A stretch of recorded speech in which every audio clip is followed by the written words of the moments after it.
Bienvenue à chacun. Merci. À toi aussi. La crucifixion ou la crucifixion. Tel est le titre d'un livre qui a été écrit par Ahmed Didat, qui est un apologète musulman, donc voilà, qui avait la particularité de défendre la foi musulmane en essayant de décrédibiliser la foi chrétienne. Dans son livre, dont les propos d'ailleurs ont été repris par plusieurs, il a catalogué ce qu'ils appellent des ambiguïtés, des contradictions. Le but étant de démontrer que Jésus-Christ n'a pas pu être crucifié.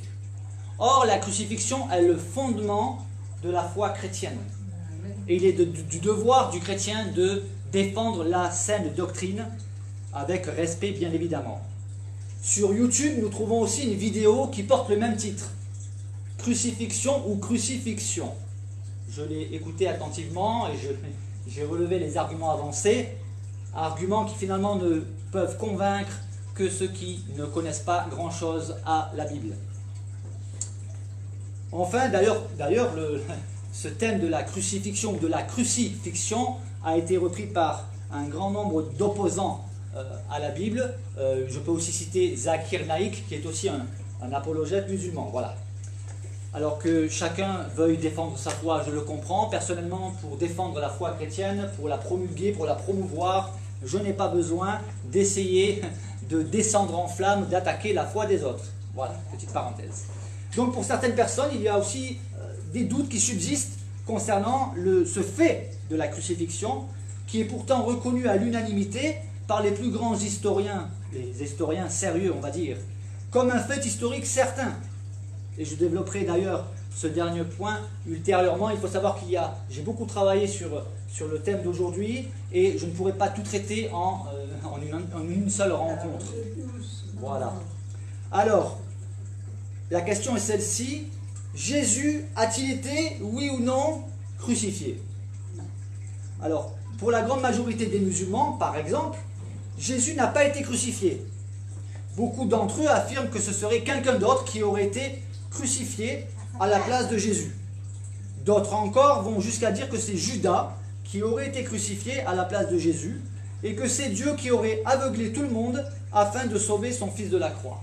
Ce qu'ils appellent un faux semblant, j'y reviendrai plus tard. Je démontrerai néanmoins que ces théories ne tiennent absolument pas la route lorsqu'on tient compte de l'ensemble des récits bibliques.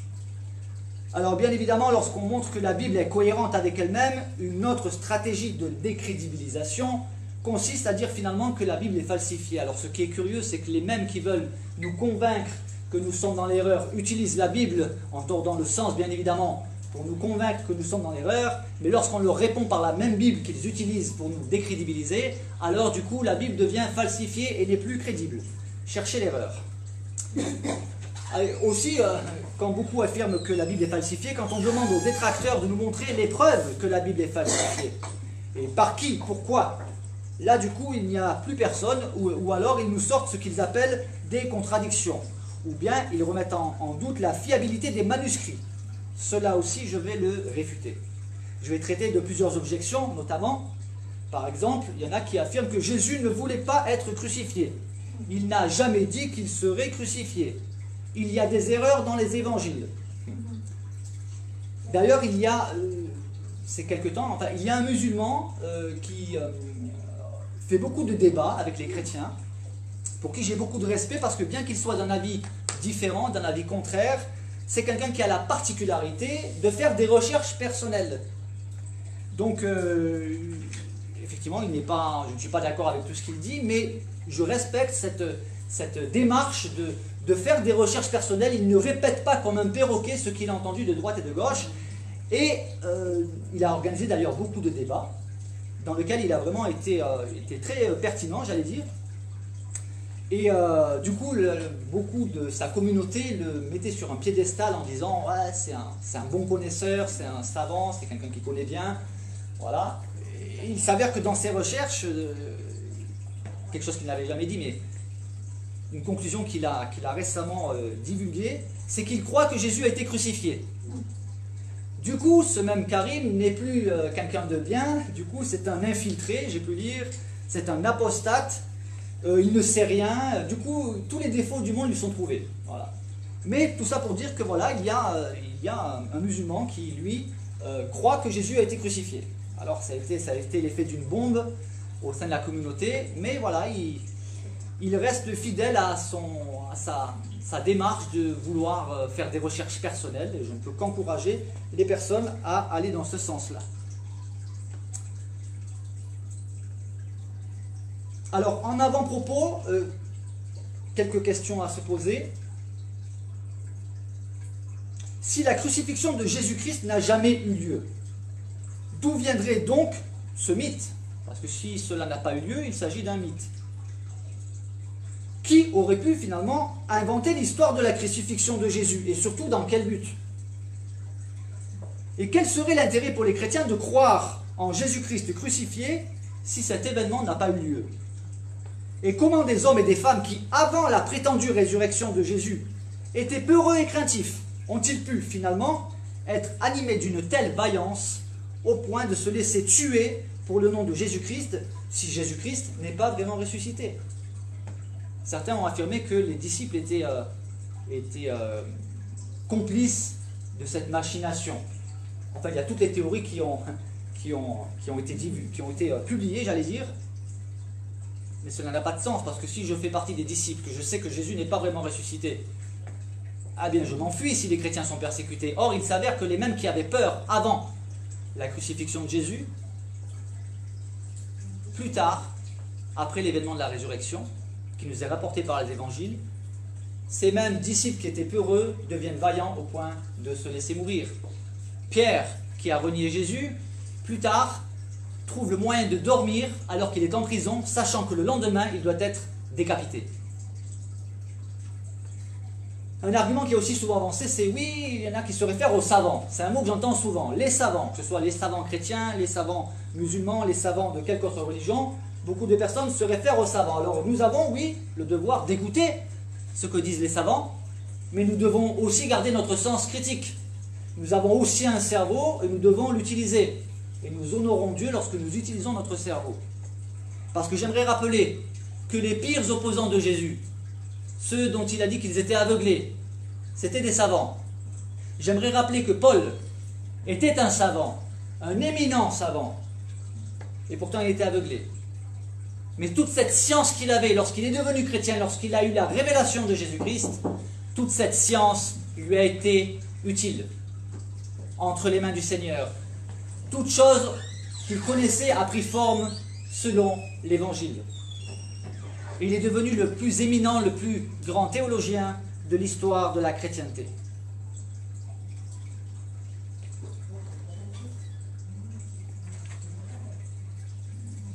Alors pourquoi finalement cette crucifixion gêne-t-elle tellement? L'apôtre Paul nous donne un élément de réponse concernant les causes de rejet de la crucifixion. Dans sa première lettre aux Corinthiens, le chapitre 1er, les versets 22 à 25. L'apôtre Paul écrit ceci. Les Juifs demandent des miracles. Il est vrai que lorsque Jésus était sur la croix, certains lui ont dit « Descends de la croix et nous croirons en toi », ce qui aurait relevé du miracle. Les Juifs demandent des miracles et les Grecs cherchent la sagesse.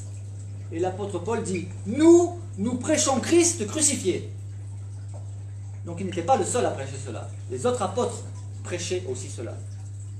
Nous prêchons Christ crucifié. Scandale pour les Juifs et folie pour les païens. Mais puissance de Dieu et sagesse de Dieu pour ceux qui sont appelés, tant juifs que grecs.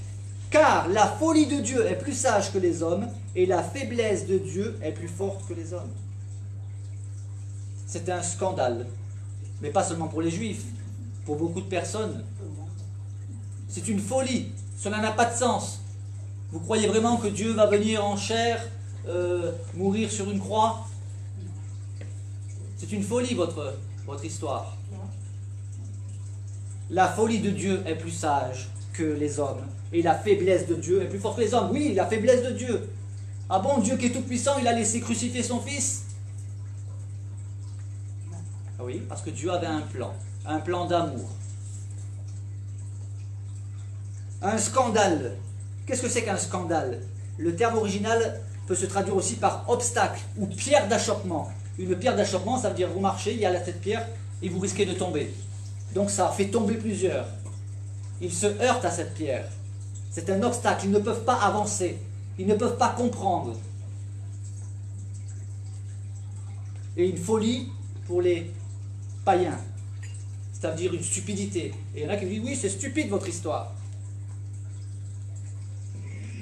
Dans l'épître aux Romains, l'apôtre Paul, au chapitre 9, verset 32, dit ceci: ils se sont heurtés contre la pierre d'achoppement. Le même terme que scandale.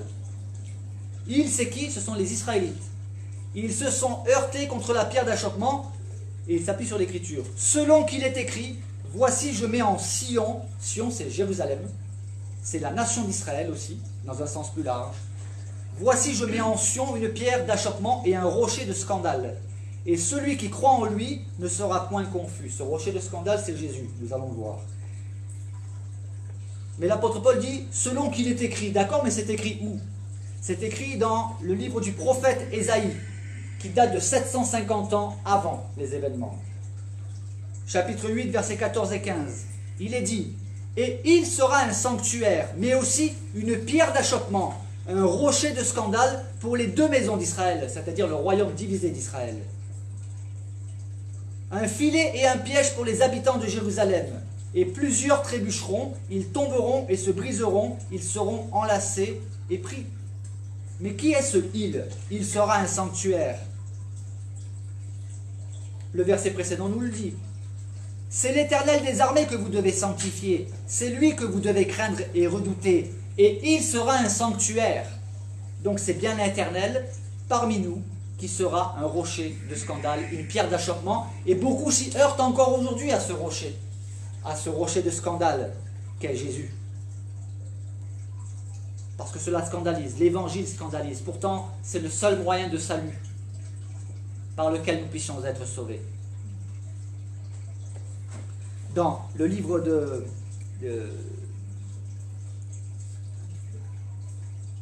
Ésaïe, toujours, dans un autre chapitre, chapitre 28, verset 16, nous avons là une parole similaire. C'est pourquoi ainsi parle le Seigneur l'Éternel. Voici, j'ai mis pour fondement en Sion une pierre éprouvée, une pierre angulaire de prix, solidement posée. Celui qui la prendra pour appui n'aura point hâte de fuir. Une pierre solide, on peut s'appuyer sur le Seigneur Jésus. L'apôtre Pierre, dans sa première épître, au chapitre 2, les versets 4 à 8, il dit ceci. Approchez-vous de lui. Qui c'est celui? Nous allons voir que c'est Jésus. Approchez-vous de lui, pierre vivante, rejetée par les hommes. Aujourd'hui encore, Jésus est rejeté. Approchez-vous de lui, pierre vivante, rejetée par les hommes, mais choisie et précieuse devant Dieu. Et vous-même, comme des pierres vivantes, édifiez-vous pour former une maison spirituelle, un saint sacerdoce, afin d'offrir des victimes spirituelles agréables à Dieu par Jésus-Christ. Car il est dit dans l'Écriture, voici, je mets en Sion une pierre angulaire, choisie, précieuse, et celui qui croit en elle ne sera point confus. L'honneur est donc pour vous qui croyez, mais pour les incrédules, la pierre qu'ont rejetée ceux qui bâtissaient est devenue la principale de l'angle, et une pierre d'achoppement et un rocher de scandale. Ils s'y heurtent pour n'avoir pas cru à la parole, et c'est à cela qu'ils sont destinés. Toujours cette pierre d'achoppement, ce rocher de scandale, et Pierre dit bien que cette pierre de scandale est rejetée. Pourtant, il dit qu'elle est la pierre angulaire dans un édifice. La pierre angulaire, c'est elle qui était au milieu, qui maintenait l'édifice debout. Elle est indispensable, cette pierre angulaire. Donc, en réalité, pour résumer, le cœur du problème du rejet de la crucifixion, c'est que c'est un scandale et une folie. Comme si nous pouvions dicter à Dieu ce qu'il doit faire et ce qu'il ne doit pas faire. Dieu a choisi un moyen qui peut effectivement choquer, mais c'est le moyen choisi par Dieu. Quelqu'un une fois m'a dit, mais ce n'est pas juste qu'un innocent comme Jésus-Christ meure sur la croix. J'ai dit, oui, effectivement, ce n'est pas juste. La justice aurait exigé que nous demeurions dans nos péchés et que nous payions la dette, enfin, que nous subissions la dette de notre péché, parce que cette dette, on ne peut pas la payer. Mais Dieu, parce qu'il nous aime, nous a fait grâce. Comment? En envoyant son Fils, lui qui est parfait. Parce qu'il fallait que le sacrifice soit parfait. Afin que ceux qui croient en lui soient sauvés. Mais cela choque. Cela ne convient pas. C'est la raison pour laquelle ce sacrifice est rejeté. Alors pour rejeter ce scandale, cette folie, plusieurs arguments sont avancés, dont certains d'ailleurs mettent en évidence l'ignorance de ceux qui s'opposent à la crucifixion de Jésus. En voici un échantillon. Certains ont dit, Jésus n'a jamais dit qu'il serait crucifié. Je me dis, mais ces personnes ont-elles au moins lu la Bible? Que disent les textes bibliques? Matthieu chapitre 17, versets 22 et 23. Pendant qu'ils parcouraient la Galilée, Jésus leur dit, le Fils de l'homme doit être livré entre les mains des hommes. Ils le feront mourir et le troisième jour, il ressuscitera. Ils furent profondément attristés. Dans Matthieu chapitre 20, donc plus loin, 3 chapitres plus loin, les versets 17 à 19. Pendant que Jésus montait à Jérusalem, il prit à part les 12 disciples, et il leur dit en chemin, voici, nous montons à Jérusalem, et le Fils de l'homme sera livré aux principaux sacrificateurs et aux scribes. Ils le condamneront à mort, et ils le livreront aux païens pour qu'ils se moquent de lui, le battent de verge et le crucifient. Et le troisième jour, il ressuscitera. On lit ce même événement dans l'évangile de Marc, chapitre 10, versets 32 à 34. Donc Jésus leur a dit à plusieurs reprises ce qui allait lui arriver. 6 chapitres plus loin, Matthieu 26, lorsque Jésus eut achevé tous ses discours, il dit à ses disciples, vous savez, ben oui, vous savez que la Pâque a lieu dans 2 jours et que le Fils de l'homme sera livré pour être crucifié. Jésus le savait. Luc raconte, chapitre 18, versets 31 à 34. Jésus prit les 12 auprès de lui, et il leur dit, voici, nous montons à Jérusalem. Écoutez bien. Et tout ce qui a été écrit par les prophètes au sujet du Fils de l'homme s'accomplira. Car il sera livré aux païens, on se moquera de lui, on l'outragera, on crachera sur lui, et après l'avoir battu de verge, on le fera mourir. Et le troisième jour, il ressuscitera. Jésus est en train de dire que tous ces événements qui se sont déroulés étaient annoncés dans l'Ancien Testament. Quelle a été la réaction des disciples lorsque Jésus leur a dit cela? Le verset 34 nous le dit. Mais ils ne comprirent rien à cela. C'était pour eux un langage caché, des paroles dont ils ne saisissaient pas le sens. Et aujourd'hui encore, vous avez des personnes qui ne saisissent pas le sens des paroles de Jésus. Voyons des paroles d'anges données à des femmes qui étaient venues au sépulcre de Jésus. Voici ce que leur ont dit les anges. Pourquoi cherchez-vous parmi les morts celui qui est vivant? Il n'est point ici, mais il est ressuscité.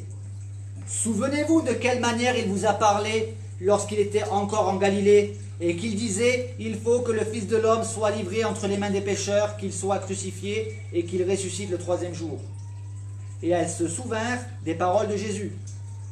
À leur retour du sépulcre, elles annoncèrent toutes ces choses aux 11 et à toutes les autres. Dans le livre de l'Apocalypse, chapitre 11, verset 8, les cadavres de 2 prophètes particuliers seront exposés sur la place de la ville où Jésus a été crucifié. Apocalypse 11, verset 8. Et leurs cadavres seront sur la place de la grande ville, qu'on nomme symboliquement Sodome et Égypte, là même où leur Seigneur a été crucifié. Donc oui, Jésus avait annoncé qu'il serait crucifié. Il le savait. J'aimerais revenir sur un précédent texte où Jésus s'exprime, lorsqu'il dit « Voici, nous montons à Jérusalem, et tout ce qui a été écrit par les prophètes au sujet du Fils de l'homme s'accomplira. » Où se trouvent ces textes prophétiques dont parle Jésus? Alors on trouve un élément de réponse. Parce que la Bible s'interprète par la Bible. Jésus lui-même va nous indiquer où chercher. Luc chapitre 24, les versets 13 à 27. Voici ce même jour, 2 disciples allaient à un village nommé Emmaüs. C'est le jour où Jésus est ressuscité. Mais ils ne le savent pas encore. Ou du moins ils en ont entendu parler.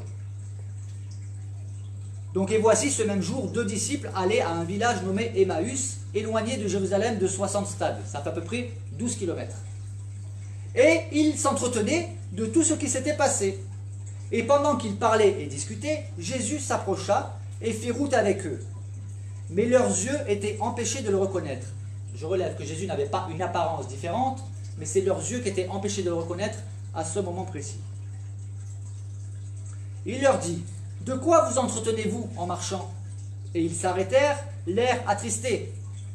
Et l'un d'eux, nommé Cléopas, lui répondit, « Es-tu le seul qui, séjournant à Jérusalem, ne sache pas ce qui y est arrivé ces jours-ci » On voit cette tendresse de Jésus, cet humour, puisqu'il leur dit quoi? Il est au centre de cet événement, il sait très bien ce qui s'est passé. Mais ces disciples-là ont besoin d'exprimer leur ressenti, leur vécu. Et il les encourage à exprimer ce qu'ils croient, leurs sentiments, leurs émotions, leurs ressentis. Et alors ils lui répondirent, ce qui est arrivé au sujet de Jésus de Nazareth, qui était un prophète puissant en œuvre et en parole devant Dieu et devant tout le peuple. Pour eux, à ce moment-là, ils n'avaient pas encore compris qui était Jésus. Ils disent à Jésus, oui, Jésus qui était un prophète, qui était puissant en œuvre et en parole devant Dieu et devant tout le peuple. Et tu ne sais pas comment les principaux sacrificateurs et nos magistrats l'ont livré pour le faire condamner à mort et l'ont crucifié. Nous espérions que ce serait lui qui délivrerait Israël. Voici un élément de réponse très important. De l'attente des Juifs de cette époque, ils n'attendaient pas le Messie souffrant qui est venu mourir pour leurs péchés et les délivrer de l'emprise du péché. Ils se référaient aux prophéties qui attestent de la seconde venue du Messie, le Messie glorieux, qui imposerait justement sa royauté. Nous espérions que ce serait lui qui délivrerait Israël. Mais avec tout cela, voici le 3e jour que ces choses se sont passées. Il est vrai que quelques femmes d'entre nous nous ont fort étonnés. S'étant rendues de grand matin au sépulcre, et n'ayant pas trouvé son corps, elles sont venues dire que les anges leur sont apparus, et ont annoncé qu'il est vivant. Quelques-uns de ceux qui étaient avec nous sont allés au sépulcre, et ils ont trouvé les choses comme les femmes l'avaient dit. Mais lui, ils ne l'ont point vu. Ils sont en train de dire, oui, bon, il y a des femmes qui ont dit que, mais bon, c'est des femmes. Alors Jésus leur dit, et il pourrait nous dire aussi aujourd'hui, surtout aux détracteurs, ô homme sans intelligence. L'intelligence, c'est la faculté d'apprendre, de comprendre et de résoudre des énigmes. Ô homme sans intelligence, et dont le cœur est lent à croire tout ce qu'ont dit les prophètes. Ne fallait-il pas que le Christ souffre ces choses et qu'il entre dans sa gloire? Et, commençant par Moïse et par tous les prophètes, il leur expliqua dans toutes les Écritures ce qui le concernait. Ça veut dire que nous avons les éléments de réponse dans ce qu'on appelle la Torah. Il a commencé par Moïse et les Écritures, le reste des Écritures. Mais il va donner encore plus de précision. Plus loin, dans Luc chapitre 24, les versets 36 à 48. Jésus donc est ressuscité. Il s'est présenté une première fois aux disciples, ressuscité, mais Thomas n'était pas présent. Tandis qu'il parlait de la sorte, c'est-à-dire les disciples, lui-même, c'est-à-dire Jésus, se présenta au milieu d'eux et leur dit « La paix soit avec vous ». Saisis de frayeur et d'épouvante, ils croyaient voir un esprit. Mais il leur dit « Pourquoi êtes-vous troublés? Et pourquoi pareille pensée s'élève-t-elle dans vos cœurs? Voyez mes mains et mes pieds, c'est bien moi. Touchez-moi et voyez. Un esprit n'a ni chair ni os comme vous voyez que j'ai. » Et en disant cela, il leur montra ses mains et ses pieds, preuve qu'il avait vraiment été crucifié. Comme dans leur joie, ils ne croyaient pas encore, donc les disciples, et qu'ils étaient dans l'étonnement, il leur dit « Avez-vous ici quelque chose à manger ?»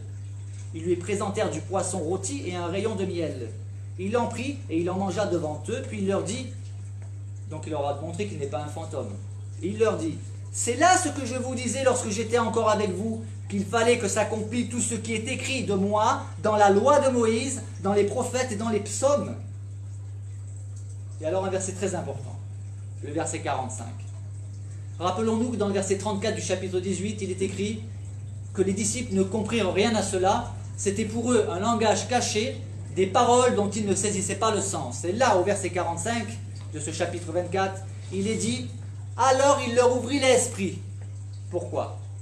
Afin qu'ils comprennent les Écritures. Et vous avez des personnes qui se heurtent sur les récits bibliques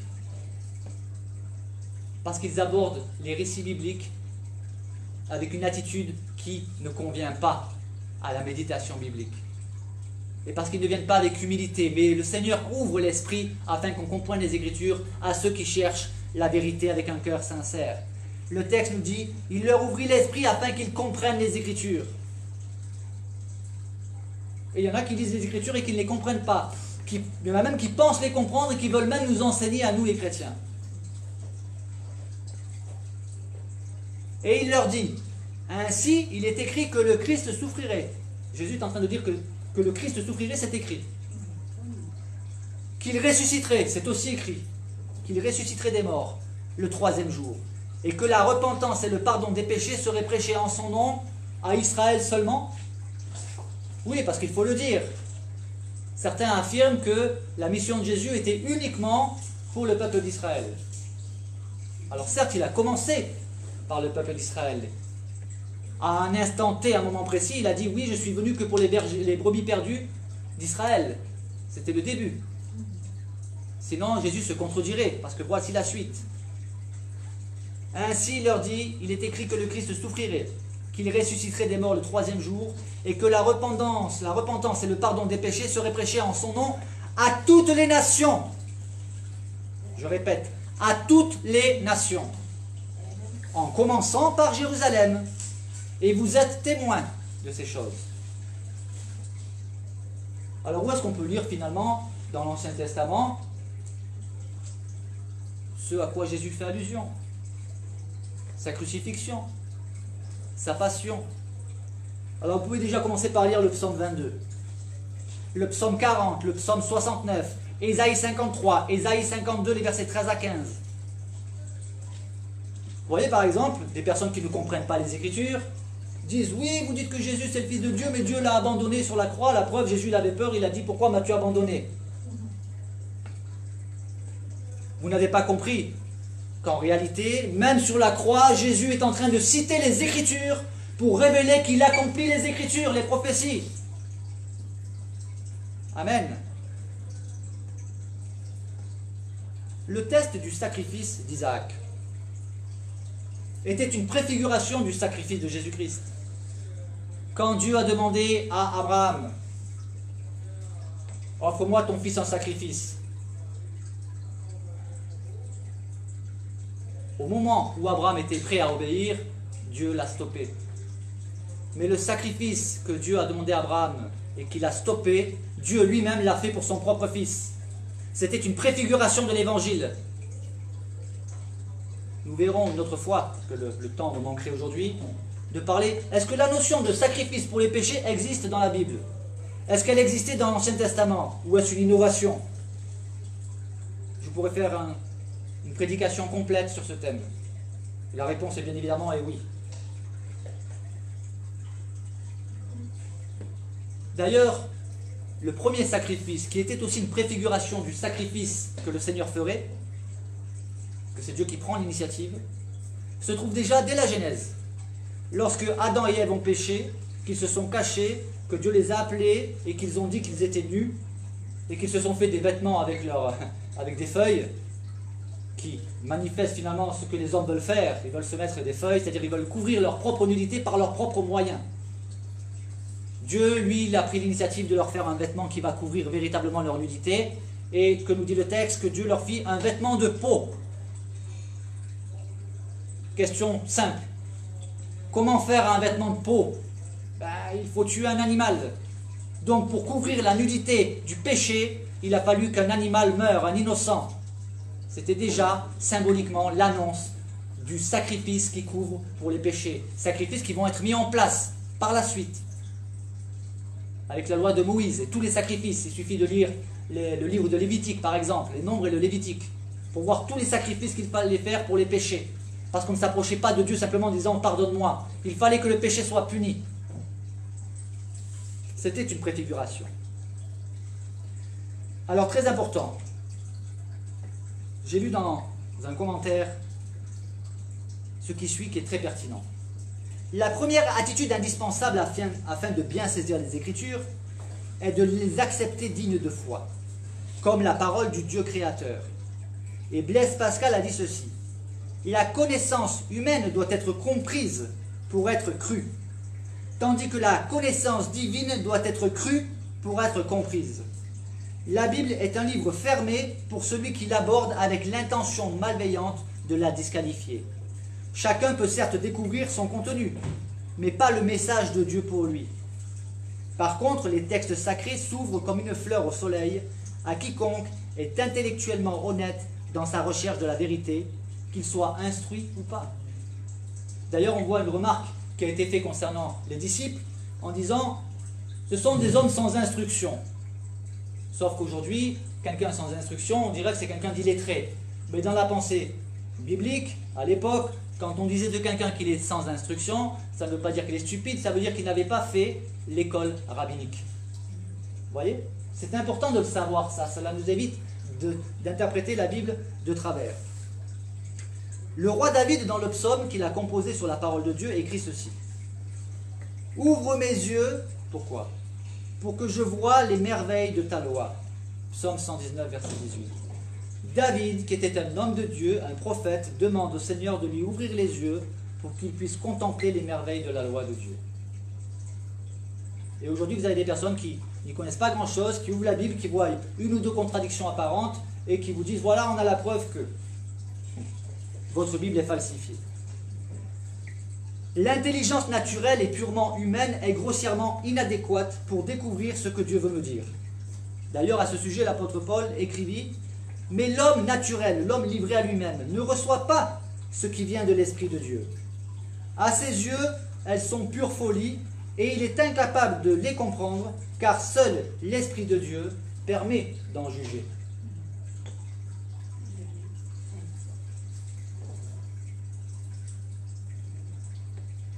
D'autres ont affirmé que Jésus ne voulait pas être crucifié.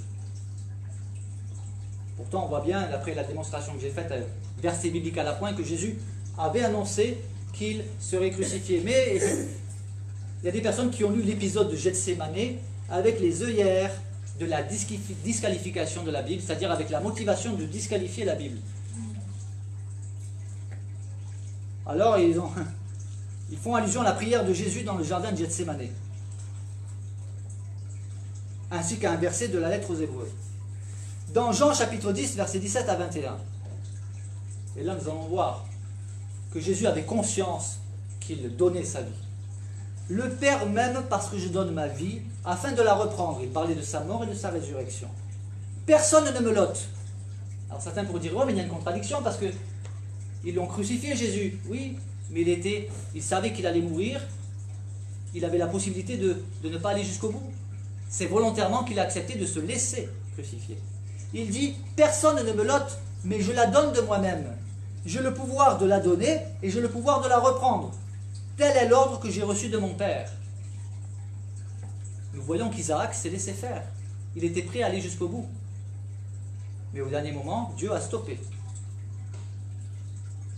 En revanche, concernant son fils, le sacrifice qu'il agréerait, il a été jusqu'au bout.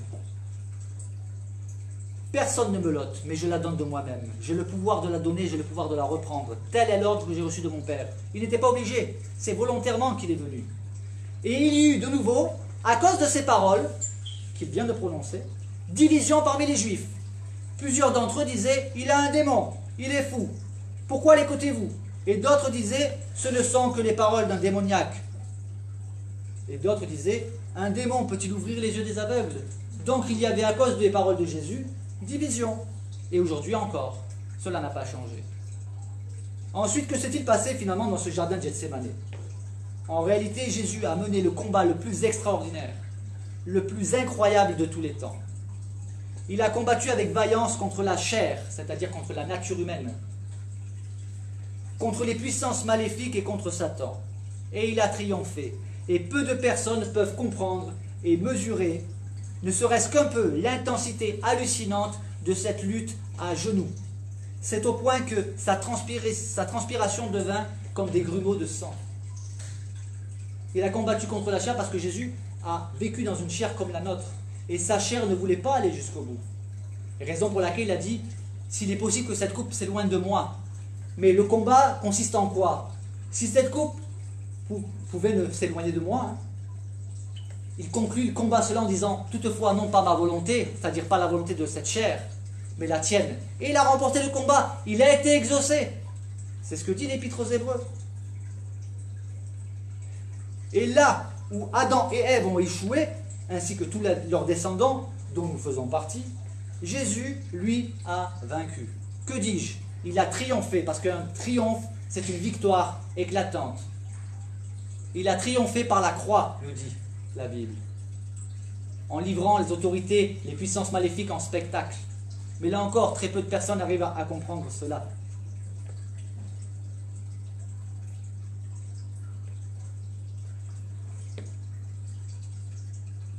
Pour ne pas avoir de doute, comparons ce que Jésus lui-même a dit. Je rappelle que la Bible s'interprète naturellement par la Bible. Thomas avait dit, parce qu'il y en a qui lui ont dit, nous avons vu le Seigneur, il est ressuscité. Et lui, il a dit, si je ne vois dans ses mains la marque des clous, et si je ne mets mon doigt dans la marque des clous, et si je ne mets ma main dans son côté, je ne croirai point. Thomas ne voulait pas seulement voir, il voulait voir et toucher. Lui-même ne croyait pas à la crucifixion qui pourtant lui avait été annoncée par Jésus. Alors, certains pourraient jeter la pierre aux disciples en disant, mais ils n'ont pas cru. Pour ce que vous auriez cru, vous. Pour ceux qui pensent toujours être meilleurs, il faut les placer dans la situation pour voir ce qu'ils sont vraiment capables de faire. Mais c'est une bonne chose que cet épisode apparaisse dans les textes parce qu'il nous montre que les disciples étaient faits de la même chair que nous, qu'ils n'étaient pas meilleurs que nous, qu'ils étaient au bénéfice de la grâce du Seigneur, et finalement, leurs doutes sont aussi les nôtres, qui se manifestent d'une manière ou d'une autre. 8 jours plus tard, Jean chapitre 20, versets 26 à 31, 8 jours après que Thomas ait dit cela, les disciples de Jésus étaient de nouveau dans la maison, et Thomas se trouvait avec eux. Jésus vint, les portes étant fermées, se présenta au milieu d'eux, et dit, la paix soit avec vous. Puis il dit à Thomas, avance ici ton doigt, et regarde mes mains. Avance aussi ta main et mets-la dans mon côté et ne sois pas incrédule mais crois. Et à ce moment-là, Thomas lui dit, mon Seigneur et mon Dieu. Oui, vous avez bien entendu, Thomas a bien dit, mon Seigneur et mon Dieu. Alors face à cette déclaration, certains détracteurs ont voulu faire croire qu'en fait c'est juste une exclamation. Que Thomas il aurait dit, mon Seigneur et mon Dieu. C'est-à-dire il voit Jésus, il voit les trous. Je ne sais pas s'il a mis les mains pour vérifier. Et puis d'un coup, il se serait clamé « Mon Seigneur et mon Dieu ». Sauf que ça, c'est quelque chose qu'il ne faisait pas à l'époque, qui aurait été d'ailleurs sévèrement repris, puisque ça veut dire on prend le nom de Dieu en vain. On ne prend pas le nom de Dieu en vain, c'est un commandement. Lorsqu'il dit à Jésus « Mon Seigneur et mon Dieu », c'est bien « Mon Seigneur et mon Dieu ». Et Jésus lui dit « Parce que tu m'as vu, tu as cru ». C'est facile de voir, de croire quand on voit. Heureux ceux qui n'ont pas vu et qui ont cru. Est-ce que vous avez vu Jésus crucifié? Est-ce que vous croyez en lui? Ah bien, vous êtes heureux. C'est pas moi qui le dis, c'est Jésus. Jésus a fait encore, en présence de ses disciples, beaucoup d'autres miracles qui ne sont pas écrits dans ce livre. Mais ces choses ont été écrites pourquoi? Pourquoi avons-nous les évangiles? Ces choses ont été écrites afin que vous croyiez que Jésus est le Christ, le Fils de Dieu, et qu'en croyant, vous ayez la vie en son nom. Allons plus loin. D'autres détracteurs se sont donné beaucoup de mal pour comparer les récits synoptiques, les récits des 4 évangiles. Et ils ont comparé non pas pour reconstituer l'ensemble des événements, car c'est à cela que servent les 4 évangiles, mais plutôt pour chercher les erreurs. Et comme leur motivation ne consiste pas à se laisser enseigner, mais plutôt à démontrer que la crucifixion de Jésus n'est qu'une fiction, alors ils ont relevé ce qu'ils appellent des erreurs, des contradictions, des ambiguïtés. Comme par exemple la comparaison entre les récits de la crucifixion dans Matthieu 26 et dans Jean 18, où Jean ne parle pas du baiser de Judas. Jean n'en parle pas. Matthieu en parle, Jean n'en parle pas. Et donc à partir de cela, certains en ont déduit que c'est une contradiction, que c'est inconciliable. Les deux versions sont inconciliables. Alors je vais illustrer par un exemple du quotidien que ce n'est pas parce qu'un témoin ne mentionne pas un fait qu'il faut en déduire que le fait en question n'a pas eu lieu. Prenons un exemple d'un accident. Voilà, il y a un accident. Il y a 4 témoins. Je vais les appeler volontairement Matthieu, Marc, Luc et Jean, pour qu'on ait un repère. Il y a un accident. Voici la version de Matthieu. Les piétons ont traversé. La voiture bleue n'a pas respecté le feu rouge et 2 piétons ont été renversés et un est mort. J'ai vu une femme dans la voiture. Ça, c'est la version de Matthieu. Il vient de voir un accident. Voyons voir la version de Marc. Il dit le piéton. Alors, Matthieu dit les piétons et Marc dit le piéton a traversé au passage protégé et la Toyota Corolla a renversé ce pauvre homme qui est mort sur le coup. Le chauffeur parlait dans son téléphone. Je le voyais parler dans son oreillette du kit main libre. Alors, Matthieu parle des piétons et Marc parle d'un seul piéton. L'un, Matthieu dit que 2 piétons ont été renversés et Marc ne fait pas mention de 2, mais d'un seul. Le piéton a traversé et il était renversé, il est mort sur le coup. Voici la version de Luc. Luc, lui, il dit « J'ai bien vu le conducteur de la Toyota ». Lui, il a vu le conducteur alors que Matthieu dit qu'il a vu une femme. J'ai bien vu le conducteur de la Toyota Corolla, immatriculé 6859 YN 77. C'est volontairement parce que Luc, étant un historien, donne plus de détails dans son évangile. Donc là, il donne plus de détails, de couleur bleue. L'homme qui conduisait avait un pullover rouge et une casquette noire. Il ne s'est pas arrêté au feu rouge et par conséquent, il a renversé une jeune fille qui l'a heurté légèrement et qui n'a donc pas été blessée. On peut dire qu'elle a eu beaucoup de chance, mais elle a été seulement effrayée. Mais l'homme âgé a été projeté à plusieurs mètres. J'ai appelé les secours et lorsqu'ils sont arrivés, ils ont essayé de ranimer le pauvre homme qui finalement est décédé, déclaré officiellement mort. Le chauffeur a déclaré qu'il a voulu freiner mais que les freins ne répondaient plus. Il a nié être en train de téléphoner. Contradiction. Et enfin la version de Jean. Un couple dans une voiture japonaise n'a pas respecté le feu rouge. Ils roulaient trop vite. Ils ont renversé plusieurs piétons, dont un a été déclaré mort par les pompiers. Imaginez maintenant un policier qui entend ces 4 versions et qui dit « L'accident n'a pas eu lieu ». Il n'y a pas eu d'accident, c'est pas vrai. Alors vous allez dire « Mais pourquoi ?» Les versions ne concordent pas. Que penseriez-vous d'un tel policier? Vous diriez il aurait mieux fait de travailler comme caissier au supermarché. Il n'a rien à faire dans la police. Il ne sait pas enquêter, ce monsieur-là.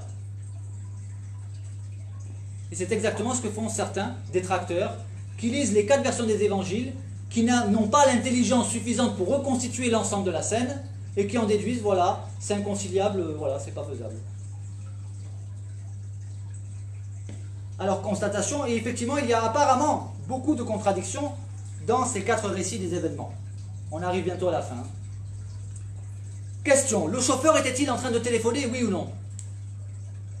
Réponse, en réalité, il donnait des instructions vocales au GPS de son téléphone pour se rendre à une adresse de rendez-vous. Donc il n'a pas menti quand il a dit qu'il ne téléphonait pas. Et l'autre n'a pas menti quand il a dit qu'il l'a vu au téléphone. Et la précision que Luc donne, qu'il avait une oreillette. D'après la version de Matthieu, plusieurs piétons ont été renversés. Mais Marc ne mentionne qu'un seul piéton. Eh bien Marc, lui, ne parle que de celui qui est mort, car pour lui, c'est l'événement le plus tragique. Et Matthieu a donné une version qui englobe l'événement avec des informations que l'autre n'a pas données. Mais ce n'est pas parce que l'un ne donne pas une information que cela n'est pas vrai. Qui conduisait la voiture? Un homme ou une femme? Eh bien, Jean, lui, nous donne la réponse. Parce qu'il y en a un qui parle d'une femme, l'autre qui parle d'un homme. Oui, parce qu'un des témoins d'où il était, il a vu une femme, donc il dit j'ai vu une femme. De l'angle de vue où il était. L'autre dit j'ai vu un homme, il était de l'autre côté, il a vu celui qui conduisait. Et pour lui, même s'il a vu la femme, pour lui celui qui est responsable, c'est celui qui conduisait. Mais Jean, lui, nous parle d'un couple, donc on comprend, on reconstitue l'ensemble de l'épisode. Et Matthieu dit avoir vu une femme dans la voiture, et Luc parle d'un conducteur. Contradiction? Non. Marc et Jean ne parlent pas de la couleur de la voiture. Est-ce pour autant que la voiture n'était pas bleue? En réalité, un bon enquêteur, soucieux de la vérité, n'aura aucun mal à reconstituer les faits dans leur ensemble. Pour un enquêteur, un bon enquêteur qui a le souci de la véracité des événements, il va écouter les uns les autres, il va réfléchir, il va dire « Ah ok, d'accord, ça prend forme. » Il n'y a pas de contradiction. Mais les feignants qui ne veulent pas réfléchir et qui ont une démarche à charge, c'est-à-dire dès le départ, leur démarche c'est de chercher une erreur, dès qu'ils vont trouver quelque chose qui semble être une erreur, ils vont se jeter dessus et ensuite affirmer « Voyez, il y a des contradictions. » Donc dans l'évangile de Jean, l'auteur ne parle pas du baiser de Judas. Jean n'en parle pas. Cependant, ce n'est pas parce qu'il n'en parle pas que cela n'a pas eu lieu. Il n'y aurait eu aucun intérêt à ce que les 4 évangélistes racontent les mêmes événements de la même manière et dans le même ordre. Sans quoi, un seul évangile aurait suffi, mais un seul évangile, cela aurait paru léger. Et de plus, s'ils avaient raconté les mêmes choses de la même manière, on les aurait accusés d'écrits complotistes. Ou certains auraient dit c'est la même personne qui a écrit les 4 évangiles. Mais en réalité, chacun apporte des éléments complémentaires qui nous permettent de reconstituer l'ensemble des événements ou d'une scène. Donc le fait qu'il y ait des contradictions apparentes ou des informations manquantes ne permettent pas de discréditer les évangiles.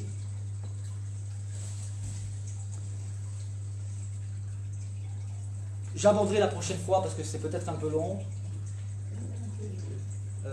l'objection qui dit c'est quelqu'un d'autre qui a été crucifié à la place de Jésus. Je l'ai préparé, mais je verrai la prochaine fois. On abordera aussi la notion de sacrifice, l'historicité de Jésus et les prophéties concernant Jésus.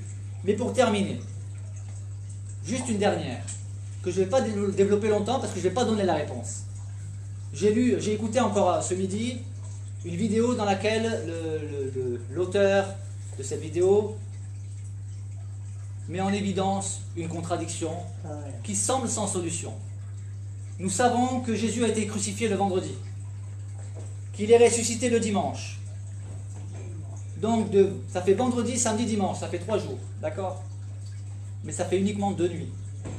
La nuit de samedi, de vendredi à samedi et de samedi à dimanche. Jésus a dit que de même que Jonas a passé 3 jours et 3 nuits dans le sein de la terre, dans le ventre d'un poisson, de même le Fils de l'homme passera 3 jours et 3 nuits dans le sein de la terre. Et certains s'appuient sur cette...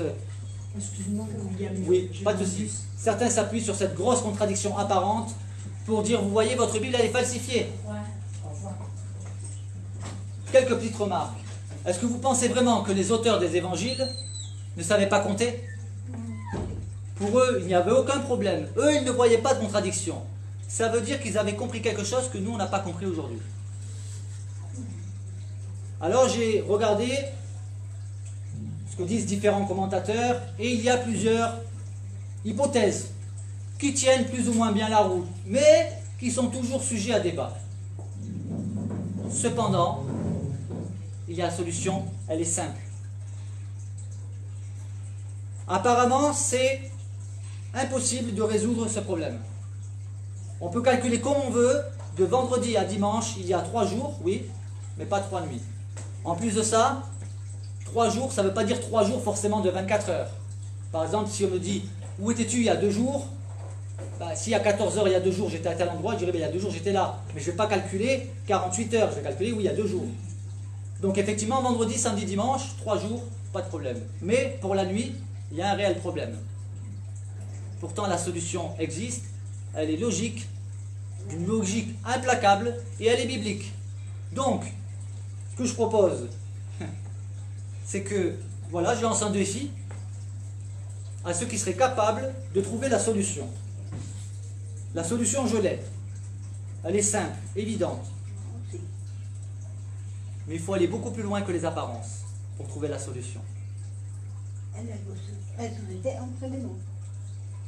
Donc voilà, ceux qui trouvent la réponse, écrivez-moi en MP, en message privé. Si parmi vous, il y en a qui ont la réponse, ben on peut en discuter après.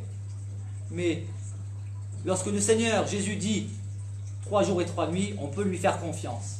Le problème ne vient pas de lui, le problème ne vient pas de la parole, il n'y a pas d'erreur dans la parole de Dieu. Et quand bien même, comment le chrétien doit-il réagir lorsqu'il est confronté à une ambiguïté, à une erreur? Mais s'il se décourage ou s'il perd la foi dès qu'il y a une difficulté qui se présente à lui, même qui paraît insurmontable, il faut qu'il arrête tout de suite d'avoir la foi parce qu'il ne tiendra pas. Dès que quelqu'un lui sortira une ambiguïté ou une contradiction apparente, il dira ah oui c'est vrai, ah ben alors j'arrête, je ne crois plus. Non. Le chrétien a confiance en son Seigneur, il se dit même si je n'ai pas trouvé la réponse aujourd'hui, je la trouverai demain. Donc j'ai confiance.